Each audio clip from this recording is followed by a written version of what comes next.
Vikings weren't just warriors, they were forged in the freeze, hardened by one of the most brutal climates on Earth, and their homes, just as unbreakable. These weren't cozy cabins. Viking longhouses were war-ready shelters, engineered to face howling winds, crushing snow, and cold that could snap bones. No blueprints, no power tools, not even nails. Yet some of these wooden beasts outlasted stone castles from the same era. The wildest part, they built them fast. A crew with axes and nothing but ancestral memory could raise one in a matter of weeks. So how did a primitive people pull off what modern builders struggle to match? When modern builders begin construction, they typically start with detailed plans, permits, and pouring concrete foundations. Vikings began with something far more valuable: generations of environmental knowledge. Site selection wasn't random. It was strategic genius. Vikings would spend days observing how water drained after rainfall, where snow accumulated during winter, and most importantly, how wind patterns affected different locations. They knew that choosing the wrong spot could mean the difference between a longhouse lasting 5 years or 50. Contrary to what many might assume, Vikings rarely built on completely flat ground. They actually preferred slight slopes with particular orientations to the sun. A longhouse built with its long axis, positioned east-west, would capture maximum solar heat during winter months while minimizing wind exposure during storms. This passive solar orientation reduced heating needs by up to 30% compared to randomly oriented structures, a technique rediscovered by green architects only in the 1970s. Once the perfect site was secured, Vikings established a foundation system that would make modern engineers rethink their reliance on concrete. Rather than digging deep foundations susceptible to frost heave in freezing climates, they created a floating foundation. Large support posts, averaging 30 to 40 centimeters in diameter, were set on flat stones rather than buried directly in the ground. This seemingly simple approach had profound advantages. It prevented moisture wicking from soil into wooden posts, allowed for seasonal ground movement without structural damage, and made repairs remarkably straightforward. The structural frame itself used what we now call post and beam construction, a system so effective it's still used in high-end homes today. Support posts would be erected at regular intervals, typically 1.5 to 2 meters apart, connected by horizontal beams that distributed weight evenly. What's particularly impressive is how these elements were joined. Instead of relying solely on nails, which were precious resources, Vikings used sophisticated joinery techniques including mortise and tenon connections, lap joints, and wooden pegs. Measurements weren't random either. Archaeological evidence shows remarkable consistency in proportions across buildings throughout Scandinavia, suggesting standardized building practices that predated modern construction codes by a millennium. The typical longhouse maintained a width-to-height ratio of approximately 1 to 0.8, a proportion that maximized interior space, while ensuring structural stability during high winds. And it wouldn't take long for the framework to rise. A team of 5 to 7 experienced builders could erect the main structural elements of a medium-sized longhouse, approximately 15 to 20 meters in length, in just 3 to 5 days. The efficiency came from pre-cutting and preparing major components before assembly began, essentially creating the world's first prefabricated building system. What truly set Viking construction apart, however, was its brilliant flexibility. The curved walls characteristic of many longhouses weren't just aesthetic choices. They created a structure that could flex slightly during storms, rather than rigidly resisting force until breaking. This dynamic structural response allowed Viking longhouses to withstand wind forces that would damage more rigid buildings, much like how modern skyscrapers are designed to sway during earthquakes. With this foundation and framework established, the stage was set for the next phase, transforming raw materials into building components that could stand against the harsh Nordic elements. If you've ever played with building blocks as a child, you understand the fundamental truth that your creation is only as good as its components. Vikings took this principle to an almost obsessive level. Contrary to popular belief, Vikings didn't simply chop down the nearest trees and start building. Material gathering followed strict seasonal timing that maximized quality while minimizing effort. Oak and pine, the primary structural woods, were harvested in winter when their sap content was lowest, dramatically reducing later warping and insect infestation. This single practice extended the lifespan of wooden components by 15 to 20 years compared to summer-cut timber. The ingenuity escalated once trees were felled. Logs destined for critical structural elements were submerged in salt water for 1 to 3 months, a natural preservation technique that impregnated the wood with salt and significantly enhanced rot resistance. Archaeological finds show that properly salt-treated posts could last up to 30 years in direct ground contact, compared to just 5 to 7 years for untreated wood. Beyond the main structure lies an even more fascinating story of material innovation. Vikings didn't just build with whatever was at hand, they strategically sourced specific materials for specific functions. For walls, a combination of split planks, wattle, and daub, a mixture of clay, sand, animal dung, and straw, created surprisingly effective insulation. Modern testing of reconstructed sections shows these walls achieved an insulation value roughly equivalent to a modern wall, with 3 inches of fiberglass insulation. Quite remarkable for primitive technology. Roofing materials demonstrated similar sophistication. The outer layer typically used overlapping wooden shingles or sheets of birch bark topped with sod. This wasn't just about keeping rain out. The living sod layer continued to grow, creating a self-healing membrane that could last decades with minimal maintenance. The weight of these living roofs, approximately 160 to 200 kilograms per square meter, also compressed wall materials, naturally increasing their insulation value while helping stabilize the entire structure. What set Viking builders apart was their deep understanding of wood. They knew different trees behaved differently. Birch flexed, oak held firm, and they used each where it made the most sense.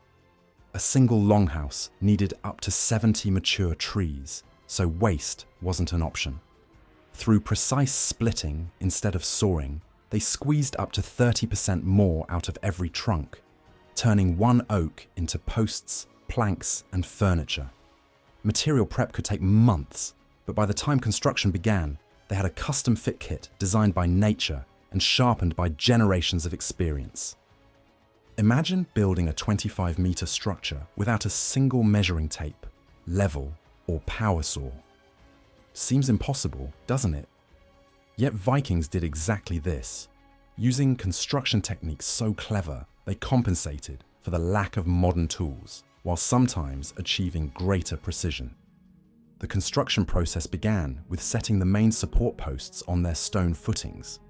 Rather than relying on measuring tools, Viking builders used ropes with knots tied at specific intervals, an ancient form of measuring tape that could be easily reproduced or replaced. Archaeological evidence suggests these rope measures were standardized within communities, allowing for remarkable consistency. Post holes at excavated longhouse sites typically vary by less than 5 centimeters across dozens of meters, precision that would challenge even modern builders. With the main posts positioned, the real craftsmanship emerged. Horizontal beams were notched to fit precisely onto the posts using a technique called scarf jointing. And because nails were too valuable to use extensively, these joints had to be self-securing through precise woodworking. Using axes sharpened to almost surgical precision, Viking craftsmen could create joints with gaps smaller than 2 millimeters, tight enough to prevent water penetration and structural movement. Regional adaptations appear clearly in wall construction methods. In coastal Norway, walls typically consisted of vertical planks slotted into grooved base beams, while Danish longhouses often featured the wattle and daub approach mentioned earlier. These weren't just aesthetic differences, they reflected adaptations to local climate conditions and available materials. The roof presented the ultimate challenge. Supporting the immense weight of wooden shingles and sod, up to 30 tons for a medium-sized longhouse, required both engineering know-how and cooperative muscle power. The roof structure typically used paired rafters meeting at the center ridgepole, creating triangular support systems every 1.5 to 2 meters along the building's length. These weren't simply lashed together. They were joined using complex notching that distributed weight evenly while locking components together. In a brilliant rejection of perfectionism, Vikings understood that absolute symmetry, while aesthetically pleasing, wasn't always structurally necessary. Roof pitches typically ranged from 45 to 53 degrees, steep enough to shed snow effectively, but not so steep as to catch the full force of winter gales. This range allowed builders to adjust based on local weather patterns, creating steeper roofs in higher snowfall regions. And surprisingly, all of this took little time. Once materials were prepared, a community working together could complete a medium-sized longhouse in approximately 2 to 3 weeks. This speed came from highly specialized task allocation, with experienced craftsmen handling critical joints while less skilled workers prepared thatch bundles or mixed daub. The finishing touches revealed an unexpected artistic flair. Interior walls were lined with a clay mixture of fine sand and sometimes animal blood, acting as a natural binder similar to modern latex additives. This was applied in thin layers, partially dried, and burnished with stones to create a hard, waterproof surface that reflected firelight throughout the interior. What emerged wasn't just shelter, but a finely tuned system managing temperature, moisture, and air quality. Despite being labeled as barbarians, Vikings used design principles scientifically validated only in the last century. The real question isn't how they built such effective structures, but why we abandoned these proven methods for more resource-intensive modern ones. Step inside a reconstructed Viking longhouse today, and your first impression might be of darkness and simplicity. You'd be missing the point entirely. The interior layout of a Viking longhouse wasn't just arranged, it was choreographed to support daily life in extraordinarily challenging conditions. The typical longhouse interior followed a linear organization with a central hearth, or series of hearths, running down the middle of the structure. This wasn't merely a cooking arrangement, it was the core of an integrated heating and ventilation system that predated modern HVACs by a millennium. Far from merely huddling around the fire to stay warm, they arranged hearths, sleeping platforms, and work areas to create a sophisticated airflow pattern that distributed heat and managed smoke. Sleeping platforms were typically elevated 40 to 60 centimeters above the floor level, placing occupants in the warmest air zone while smoke naturally rose toward vented areas in the roof. This air stratification strategy is identical to principles used in high-efficiency passive solar homes today. The sleeping arrangements themselves reveal the ingenious practicality of Viking design. Beds were typically positioned along the long walls, furthest from doors but closest to the structural walls where draft risk was highest. This placement served multiple functions.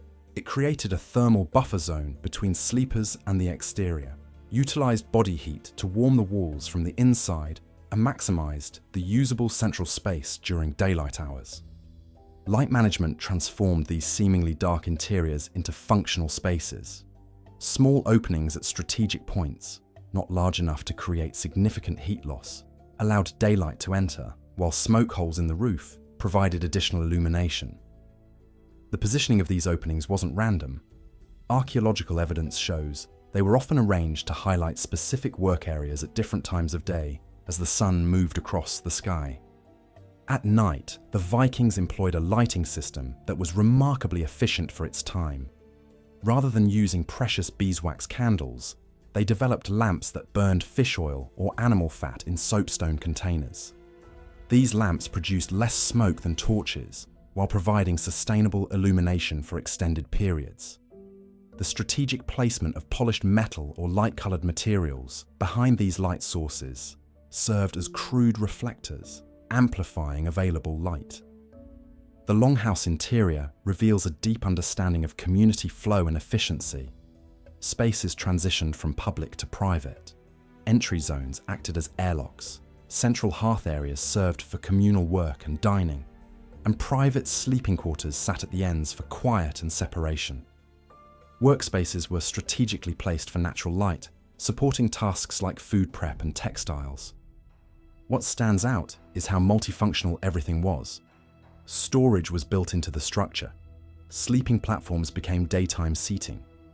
Even support posts carried symbolic carvings while reinforcing the frame.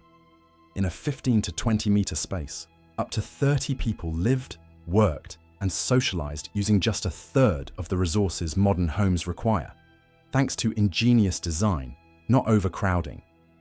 To modernize, it might seem basic, but Viking longhouses were masterfully engineered survival hubs, tailored to thrive in brutal environments. But even the most intelligently designed interior would be meaningless without effective protection from the Nordic elements, a challenge Vikings met with astonishing effectiveness. A typical winter storm in coastal Norway can deliver wind speeds exceeding 100 kilometers per hour, temperatures plunging to minus 30 degrees Celsius, and snowfall that would paralyze a modern city. For the Vikings, weathering such conditions wasn't just about comfort, it was about survival. Their solution? Turn the structure itself into a shield. The weatherproofing systems in Viking longhouses began with the roof. Unlike modern roofs designed primarily to shed water, Viking roofs had to manage a complex mix of challenges: heavy snow loads, driving rain, howling winds, and temperature differentials that would cause less thoughtful structures to crack and fail. The solution was multi-layered brilliance. Beneath the visible sod layer lay carefully overlapped birch bark sheets, nature's perfect waterproofing membrane. Birch bark contains naturally water-resistant resins that, when properly layered, create an almost impermeable barrier. Testing on reconstructed roofs has shown that properly installed birch bark layers can remain watertight for 30+ years with minimal maintenance. During heavy rains, water would simply channel down the bark layers to the roof edge, while the insulating properties of the sod layer above prevented rapid temperature fluctuations that could crack or damage the waterproofing system. But it's the wind management aspects that truly showcase Viking engineering intelligence. The aerodynamic profile of longhouses, with their low eaves and carefully calculated roof pitch, created a structure that essentially deflected wind rather than fighting it head-on. Snow patterns around excavated longhouse sites suggest that these buildings created their own microclimate, with snowdrifts forming in predictable patterns that actually provided additional insulation during the coldest months. Insulation strategies varied regionally, but followed consistent principles. In coastal areas with milder but wetter conditions, walls packed with seaweed provided excellent thermal resistance while naturally repelling insects due to the salt content. The most vulnerable points in any structure are its openings, and Viking solutions were remarkably effective. Doorways featured multiple ingenious details: slightly raised thresholds to prevent water ingress, sophisticated wooden door constructions with overlapping planks to minimize drafts, and, in many cases, angled entry passages that created natural airlocks. These entry passages served multiple functions. They reduced direct wind penetration, created transition zones between outdoor and indoor temperatures, and provided storage space for outdoor equipment. Smoke management reveals another dimension of Viking practical genius. Rather than simply cutting holes in the roof, which would create problematic rain entry points, they developed controllable vent systems. Wooden panels that could be adjusted using poles allowed occupants to fine-tune airflow based on wind direction and interior conditions. In some reconstructed longhouses, these systems have demonstrated the ability to clear smoke while minimizing heat loss with surprising efficiency. During the darkest winter months, when temperatures remained below freezing for weeks on end, Vikings employed additional survival strategies within the longhouse design. Archaeological evidence suggests they sometimes brought livestock into sectioned-off portions of the structure during extreme weather, not just to protect valuable animals, but because the body heat from cattle and sheep contributed significantly to overall warmth. A single cow produces approximately the same heat as a 1 kilowatt electric heater, making a small herd a substantial heat source in desperate conditions. Water management extended beyond simply keeping rain out. Drainage channels excavated around longhouse foundations directed snowmelt and rainwater away from the structure, while gravel layers beneath floor surfaces prevented ground moisture from rising into the living space. These measures didn't just protect the building materials, they created healthier interior conditions by reducing humidity and preventing mold growth. The comprehensive approach to weatherproofing wasn't just effective, it was life-saving. Historical and archaeological evidence suggests that during the harshest recorded winter events, communities with well-constructed longhouses survived with remarkably low casualty rates compared to other pre-modern cultures facing similar climate extremes. What emerges from this examination isn't just a picture of clever building techniques, but a holistic survival strategy encoded in architectural form. The Viking longhouse represents one of history's most successful adaptations to extreme environmental challenges, a testament to human ingenuity and the power of generational knowledge accumulation. Think your morning commute is rough? Your ancestors from just 1,000 years ago would laugh at what you consider hardship. Let's imagine you've been transported to a coastal Viking settlement circa 850 CE. Your survival clock starts now. You awaken before dawn in a smoke-filled longhouse on a straw-filled sack crawling with fleas and lice, already feasting on your skin. The temperature hovers just above freezing as the hearth fire died down hours ago. Your only climate control, layers of rough-spun wool that feels like sandpaper. That persistent itch is just the beginning of what could become infected sores without proper treatment. But here's the part no one saw coming. Your morning routine doesn't involve scrolling through social media. There's no bathroom to stumble into, no hot shower to wash away your grogginess. Instead, you'd venture outside in pre-dawn darkness to relieve yourself in a designated area that's uncomfortably close to living quarters. Toilet paper? Non-existent. Think moss, leaves, or smooth stones instead. And that minty fresh feeling would be replaced with scraping your teeth using a frayed twig, maybe with some abrasive ashes if you're fancy. Your mouth would still taste foul because, bacterially speaking, it probably is. Breakfast offers no comfort either, just a bowl of reheated barley gruel, perhaps with bits of intensely salty preserved fish. The water looks suspicious, teeming with microorganisms your pampered immune system has never met. One sip could mean dysentery within hours. Even the morning ale, safer than water, would taste sour and flat to your modern palate.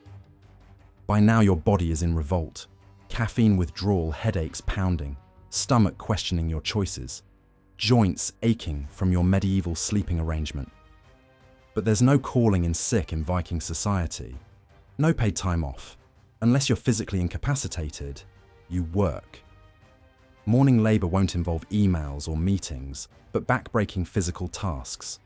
Chopping wood, hauling water, tending animals, or agricultural work that would leave your soft hands blistered before midday. And if you think that's bad, just wait. All this assumes your settlement isn't under attack.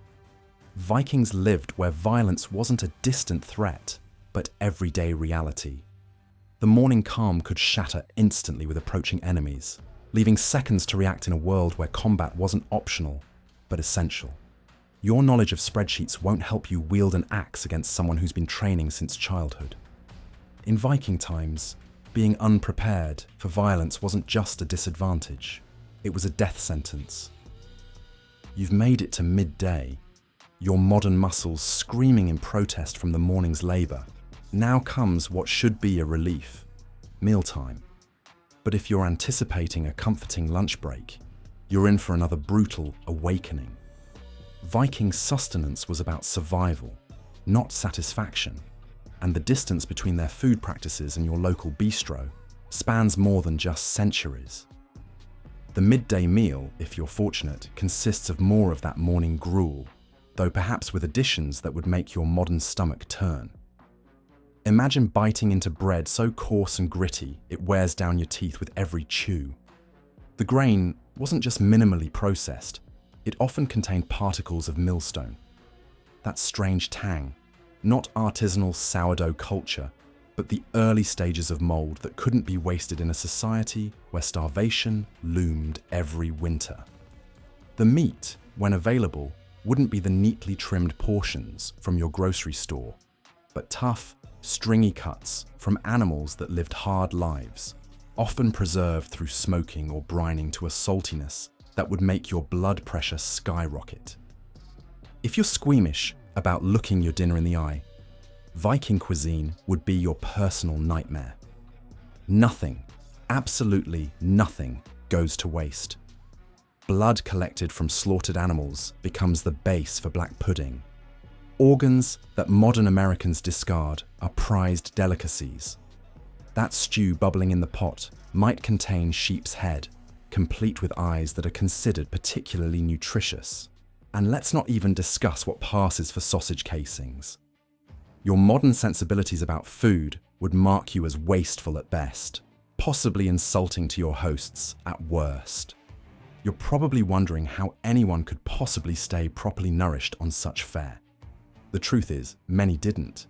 Seasonal vitamin deficiencies were common, especially in winter and spring when fresh produce was non-existent. Scurvy, with its bleeding gums and reopening of old wounds, was a regular visitor to Viking communities before spring greens emerged. That slightly nauseating fermented fish you're being offered, it's not just a delicacy, it's survival, providing precious nutrients during the barren months when fresh food is impossible to find.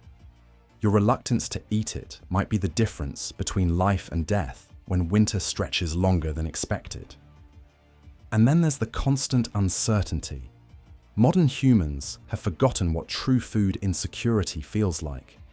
Your Viking hosts live with the knowledge that one bad harvest, one cattle disease, one lengthy storm preventing fishing vessels from launching could mean starvation for the entire community. The food storage areas aren't just conveniences, they're survival chambers, carefully managed and fiercely protected. That anxiety about food sufficiency permeates every aspect of Viking life, creating a relationship with sustenance entirely foreign to your supermarket psychology. In their world, the luxury of being a picky eater doesn't exist. Unless you're among the settlement's elite, portions are determined by your value to the community. That scrawny kid getting a larger share than you, he's the blacksmith's apprentice, essential to the community's survival. Your modern indignation about fairness in food distribution would be met with blank stares or outright hostility. In Viking society, your worth is measured in practical contribution, not abstract notions of equality. And if food becomes truly scarce, those deemed least valuable eat last, if at all. If you've managed to choke down enough unfamiliar food to keep moving, your survival clock continues ticking into the afternoon. But in Viking society, the greatest threat to your continued existence isn't the food or the working conditions. It's other humans. The popular image of Vikings as warriors isn't just historical stereotyping. It reflects a fundamental truth about their world where violence wasn't an aberration, but a constant companion. Let's be uncomfortably honest. You, the modern human, have probably never experienced true violence. Maybe you've seen a bar fight or witnessed a heated argument, but the visceral life or death combat that was commonplace in Viking society, that's as foreign to you as smartphones would be to them.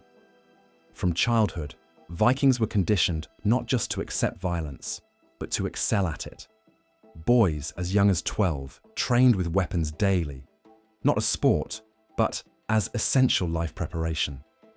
That teenager carrying an axe isn't playing at being an adult. He's already expected to defend the settlement if raiders appear on the horizon. And those raiders weren't rare occurrences, but a persistent reality. Coastal settlements lived in perpetual readiness for attack, not just from rival Viking groups, but from anyone with a boat and desperation or greed as motivation. The concept of peace as we understand it, the default state occasionally interrupted by conflict, would be reversed in Viking consciousness. Potential conflict was the default, with periods of relative calm as the welcome exception. Your modern instinct to flee from danger rather than toward it would mark you as a liability in a world where every able body was expected to grab a weapon when the alarm sounded. But you know what's worse than the external threats? The internal ones. That seemingly friendly Viking who shared his ale with you this morning. He's measuring your worth, your weakness, your potential usefulness. Disputes between community members weren't settled through passive-aggressive emails or HR interventions, but through direct confrontation, often escalating to holmgang, a form of regulated duel used to settle everything from property disputes to insults. Your modern conflict avoidance strategies would be interpreted as weakness, making you a target rather than keeping you safe. That's if you're a man. If you're a woman, different but equally brutal rules apply. While Viking women had more rights than many of their contemporaries in other societies, physical strength and willingness to use violence remained cultural currencies. Female Vikings needed to defend themselves and their property when men were away raiding, creating a society where even women possessed combat skills that would humble most modern men. Your inability to wield a shield or knife with confidence would make you vulnerable regardless of your gender. Even social gatherings contain potential death sentences for the unwary modern human. Those drinking horns being passed around the evening fire aren't filled with light beer, but potent mead or ale, consumed in quantities that would incapacitate the untrained modern liver. Yet maintaining awareness remains essential, because intoxication doesn't excuse you from the complex social rules governing honor and insult. One misinterpreted comment, one cultural faux pas, and you could find yourself facing a very sober Viking demanding satisfaction for an offense you didn't even realize you committed, and refusing such a challenge. That's not avoiding conflict. It's guaranteeing your status as a social outcast, denied the community protection that stands between survival and death. If you've survived the violence and managed not to fatally offend anyone, you're now facing the microscopic world of disease and infection that decimated pre-modern populations. Vikings lacked not just antibiotics, but the entire framework of germ theory that protects you daily. That small cut from afternoon chores. In your world, it's a minor inconvenience. In Viking Norway, it's potentially fatal. Without antibiotics, even tiny injuries frequently developed into life-threatening infections. The reddening skin around that cut isn't just inflammation. It's possibly the beginning of blood poisoning that can kill within days. Viking herbal treatments against serious infection were like fighting forest fires with water pistols. The sanitation situation is equally dire. Viking settlements had designated waste areas, but nothing approaching modern standards. Human and animal waste accumulated near living spaces, creating perfect breeding grounds for parasites and disease. Those stomach cramps might be from intestinal worms that would constitute a public health emergency today. Treatment? More suspicious ale while your body fights a battle it's never trained for. Despite stereotypes of filthy barbarians, Vikings actually valued cleanliness more than many European contemporaries. Cold comfort, considering what that meant. Your communal bath would involve sharing water with multiple family members, perhaps with herbs for scent rather than sanitization. And that throbbing toothache? Dental care consisted primarily of extraction without anesthesia, using tools more suited to a torture chamber. Healing fell to the community's wise women or men, whose treatments blended practical herbalism with rituals that would seem entirely superstitious today. Question this approach, and you're rejecting the cosmological framework ordering their world. By nightfall, new symptoms emerge from your Viking day. Smoke from the hearth has left your eyes irritated, your lungs burning with each breath. The unfamiliar bacterial environment has your stomach churning and skin breaking out in mysterious rashes. Your blistered hands already show signs of infection. In your time, each condition warrants medical attention. Here, they're simply baseline existence, unremarkable to anyone but you. As darkness falls on your first, possibly last day in Viking society, You confront perhaps the most relentless opponent, the Nordic environment itself. These people survived not because their environment was forgiving, but because they possessed generations of knowledge that you entirely lack. In Scandinavian winter, your situation would be immediately dire. Modern humans experience cold by choice and in controlled doses. Vikings experienced it as an existential threat requiring constant management. The evening temperature isn't just uncomfortable, it's dangerous. Your body, accustomed to central heating and technical fabrics, can't regulate temperature efficiently here. That uncontrollable shivering, it's the first stage of hypothermia. Your provided clothing, rough wool and animal skins, is drastically different from anything you've worn.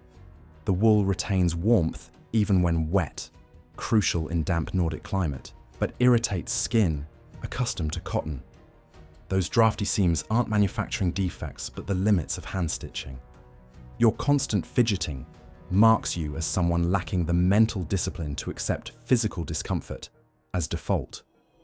Even in summer, you'd face different but equally challenging conditions. Extended northern daylight would disrupt your circadian rhythms, causing sleep deprivation. The sudden insect profusion would introduce pathogens your body has never encountered. Those picturesque landscapes, filled with hazards requiring experienced navigation, your city-trained eyes would miss crucial environmental indicators that Viking children recognize instinctively. Summer also means brutal work schedules that your 40-hour workweek body isn't prepared for. Vikings worked until daylight or the task was exhausted, up to 16-hour days of continuous physical labor. Your concept of work-life balance would be incomprehensible in a society where survival required maximizing every productive moment. The resulting exhaustion would impact your cognitive function, making errors likely precisely when they could be fatal. As night falls, environmental challenges transform rather than diminish. The seemingly sturdy longhouse reveals its vulnerabilities. Wind finds every construction gap. The necessary smoke hole allows in precipitation.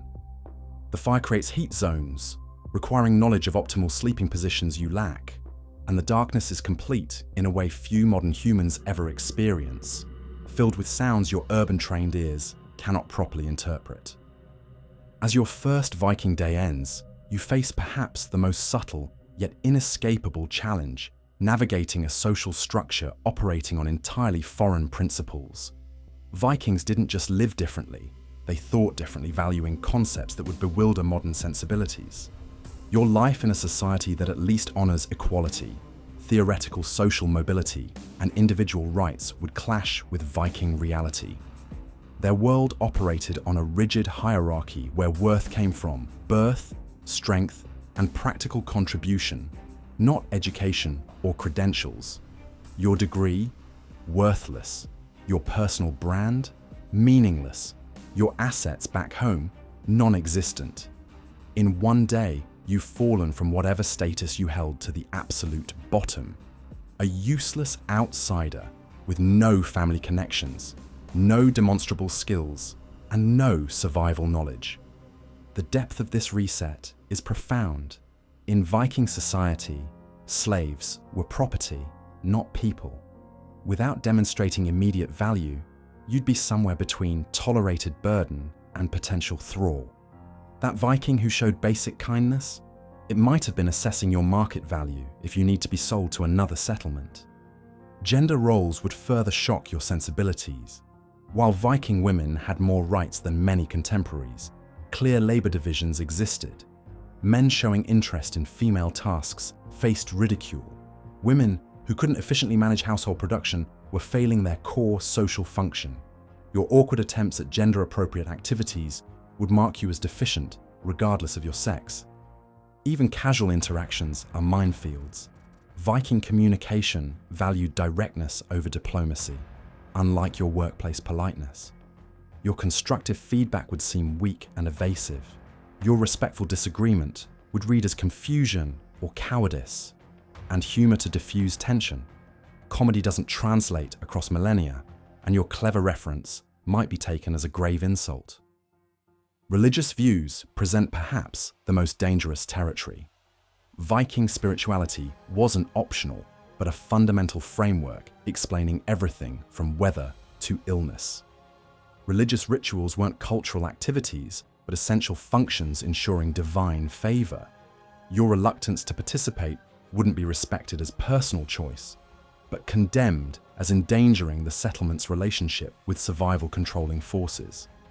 By the time you return to your flea-infested pallet, your social isolation becomes clear. You lack not just physical skills, but the entire cultural framework for functioning in this society.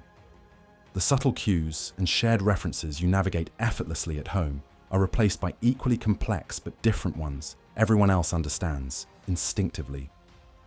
In a world where communal support isn't just socially desirable but essential for survival, being the perpetual outsider isn't just lonely, it's potentially fatal. The painful truth is this: you wouldn't last 24 hours in Viking times because survival then required an entirely different skill set than modern life has given you. From the moment you woke on that uncomfortable straw mattress to your final, exhausted collapse at night's end, every aspect of Viking existence would be testing capabilities you've never developed. We all know the image: ruthless Norse warriors storming the shores with axes raised, striking fear into medieval Europe. But what if Viking supremacy, as we know it, is missing a crucial chapter? What if the reason Vikings eventually turned west to raid Britain and France wasn't just opportunity, but necessity? Because heading south meant entering waters already claimed by an enemy who had turned the Baltic Sea into their personal hunting ground. And among them, one group stood out, a force that made even hardened Norse raiders hesitate before approaching their shores. The Wends, a confederation of Slavic tribes who ruled the southern Baltic coast and held something the Vikings desperately wanted but could rarely seize by force: control over the region's richest trade routes. While history remembers the Vikings as unstoppable sea wolves, the Wends were the ones who taught them that even wolves can drown. The name Wends itself comes from Germanic languages, essentially meaning the wanderers, or the ones who move by water. But this wasn't some primitive boat paddling culture. We're talking about the Obotrites, Velati, Rugians, Pomeranians, and Wagrians, tribes that collectively controlled over 400 miles or 650 kilometers of Baltic coastline from modern-day eastern Germany through Poland. They commanded the Oder and Vistula river systems, controlled access to the amber trade routes, and had something Vikings could only dream of: permanent naval bases. While Norse vessels were optimized for raiding, fast, light, and designed to beach anywhere, Wendish ships were built for something entirely different.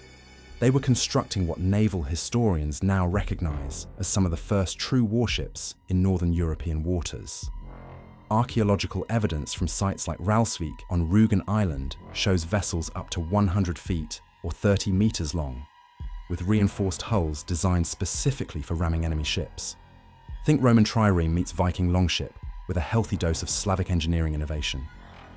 The Rugians, in particular, had turned the island of Rügen into what can only be described as a medieval naval fortress.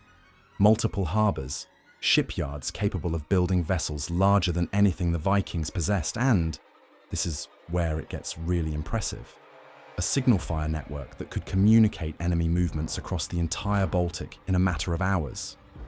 The Vikings had mobility, the Wends had infrastructure, and they used it brilliantly. Consider the strategic choke points these tribes controlled. The Obotrites dominated the approaches to modern-day Lübeck Bay. The Pomeranians controlled the mouth of the Oder River. The Wagrians held the critical passages around what's now Kiel Bay. Any Viking force trying to access the lucrative trade routes connecting the Baltic to Central Europe had to run a gauntlet of Wendish-controlled waters. The numbers tell the story. While a typical Viking raiding fleet might consist of 3 to 5 longships carrying 150 to 250 warriors, Wendish naval forces regularly fielded coordinated fleets of 20 to 30 vessels. When the Danish king Canute attempted to assert control over Wendish territories in 1043, he faced a coordinated naval response of over 600 ships. 600. That's not a raiding party, that's a maritime army. But raw numbers only tell part of the story. The Wends had developed something that would become standard naval doctrine centuries later. The concept of layered maritime defense. Their coastal settlements weren't just trading posts, they were fortified naval bases with multiple defensive rings, underwater obstacles to prevent enemy landings, signal towers for early warning, and most importantly, the ability to coordinate responses across hundreds of miles of coastline. But what truly unnerved Viking captains was this. The Wends didn't just defend their territory, they actively hunted in open waters. While Vikings targeted defenseless monasteries and trading posts, Wendish war fleets specifically sought out and engaged enemy naval forces. They had turned piracy into anti-piracy, and they were disturbingly good at it. The archaeological record from shipwrecks in the Baltic tells a sobering story. Dozens of Viking-era vessels show evidence of ramming damage, the distinctive crushed bow sections that indicate they were struck by purpose-built warships rather than damaged in storms or accidents. These aren't the remains of raids gone wrong. They're evidence of a systematic naval campaign designed to make the southern Baltic too dangerous for Viking operations. And it worked. By the 10th century, Viking expansion had largely shifted westward. It wasn't because the west was easier, it was because the southern Baltic had become too deadly. The Wends had achieved something extraordinary. They made the most feared raiders in Europe avoid their waters entirely. But when raiding failed, the Vikings tried something else. They came to conquer, and that's when things got even more intense. In 955 CE, a coalition of Danish and Norwegian raiders sailed 18 longships toward Rügen, expecting a typical tribute raid. Instead, they sailed into a coordinated ambush. The Rügian Wends, alerted by their signal fire network, assembled 35 purpose-built warships with reinforced bronze-fitted prows. The Wendish ships didn't grapple, they rammed. 14 Viking longships were sunk or captured in under 2 hours. Fewer than 200 of the 900 Vikings returned. The Danes later referred to it only as the Great Misfortune at the Island of Demons. This was no lucky win. The Wends had developed fleet tactics centuries ahead of their time.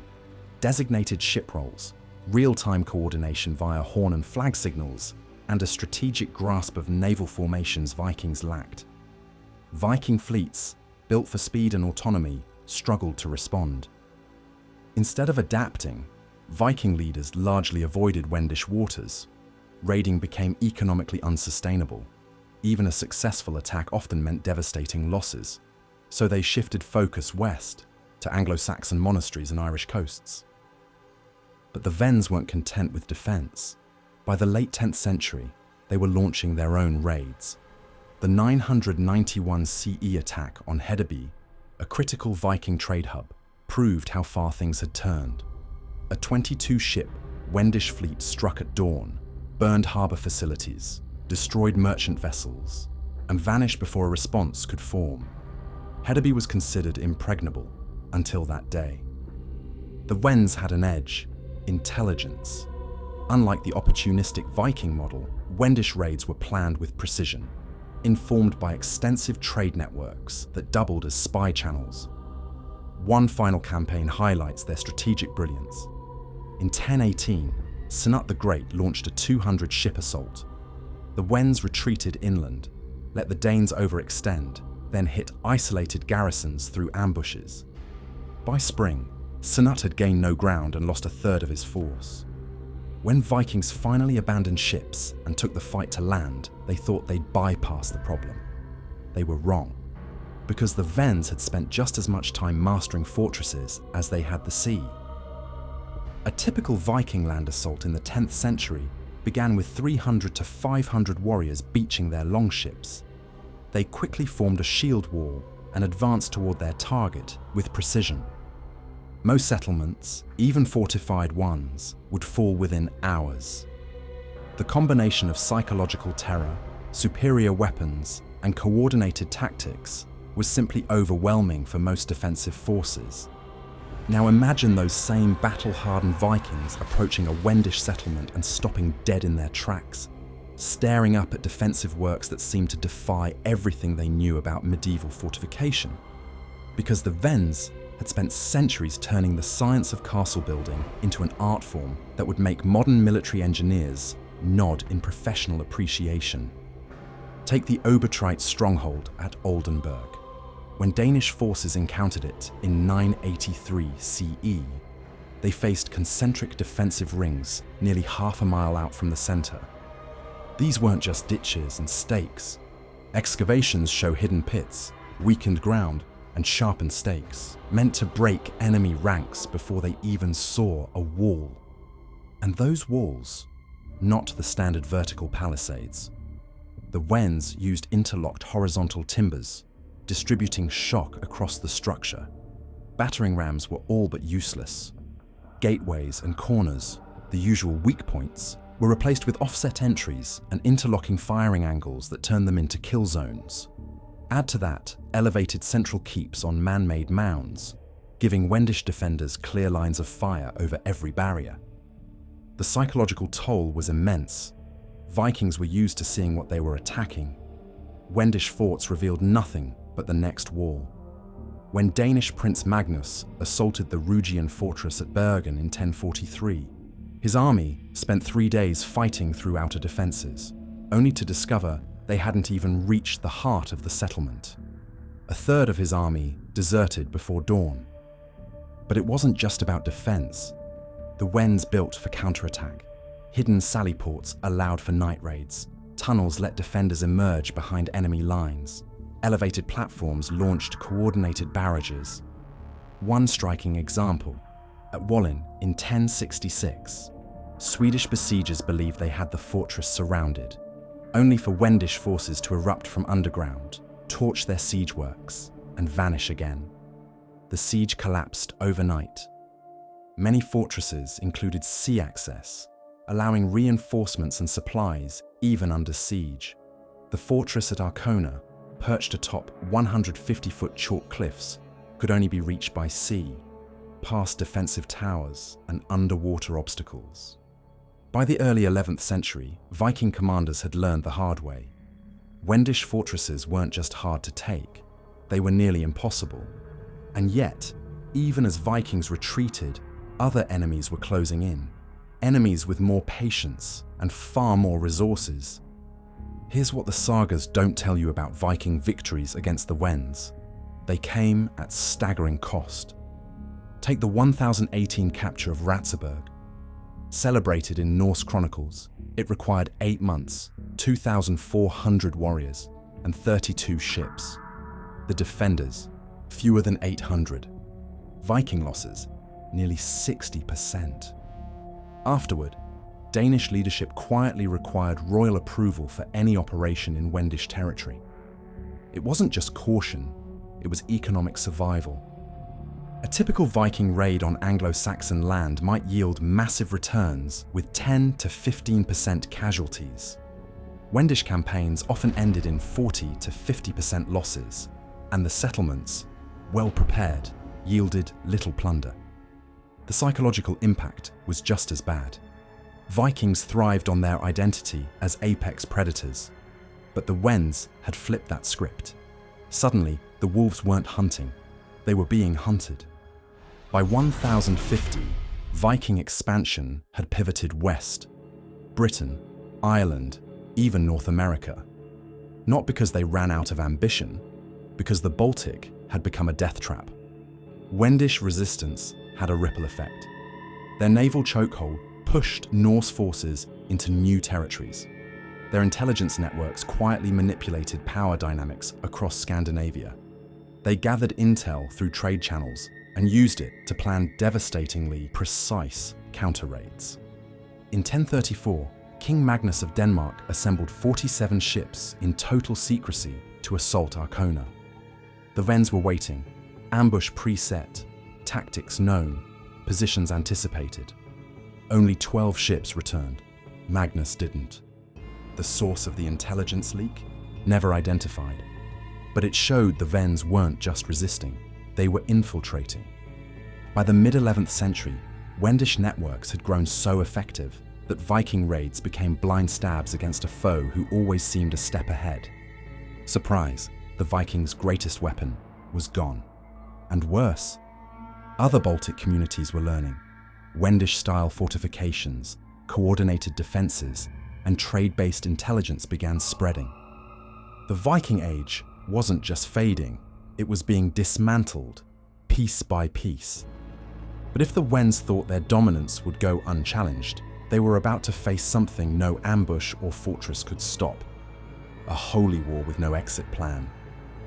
If there's one thing more dangerous than being weak in medieval Europe, it's being too successful while remaining pagan. The Wends were about to learn that the hard way.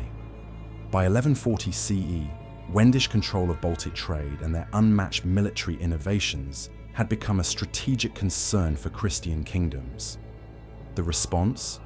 The Wendish Crusade of 1147, a campaign not of conquest, but cultural annihilation, backed by the Pope and a coalition of German, Danish, and Polish forces. This wasn't a raid. Over 100,000 crusaders, 500 ships, and siege weapons descended on Wendish territory. Leaders like Henry the Lion and King Svein III of Denmark came not to pillage, but to erase. Wendish resistance followed a familiar pattern: inland retreats, naval raids on supply lines, and fortified strongholds ready for siege. But this time, it wasn't enough. Crusaders had studied the Viking failures. They brought engineers to collapse tunnels, built overwhelming siege lines, and cut off intelligence networks that had once made the Wends unbeatable. The fall of Dobin after 6 months was a turning point, not through assault, but starvation. Surrender meant conversion, integration, and the systematic dismantling of Wendish autonomy. This wasn't just military defeat, it was full-spectrum cultural replacement. Captured towns were rebuilt with Christian institutions, German laws, and imported settlers. Tribal identities were erased, and pagan temples replaced with churches. Even coordinated tribal defense couldn't stop it. The final blow came in 1164 at the Battle of Verchen. Prince Niklot's coalition of 15,000 warriors was crushed in under 4 hours. Niklot fell in a last charge, and with him, Wendish independence. But their legacy didn't vanish. The Crusaders adopted Wendish fortification methods. German castles borrowed their timber layering and elevation defense. Danish fleets applied Wendish naval tactics. Their final fortress, Arkona, fell in 1168. Not from failure of design, but from unrelenting resources applied over 2 years. The Wends were gone, but the kingdoms that destroyed them built their own power using Wendish innovations. They had defied the Vikings, rewired Baltic warfare, and reshaped the map of medieval Europe. And yet, within a generation, all that remained of them was legend, borrowed tactics, and fading stone markers on the edge of the sea. However, they weren't the only tribe the Vikings learned to fear, or failed to break.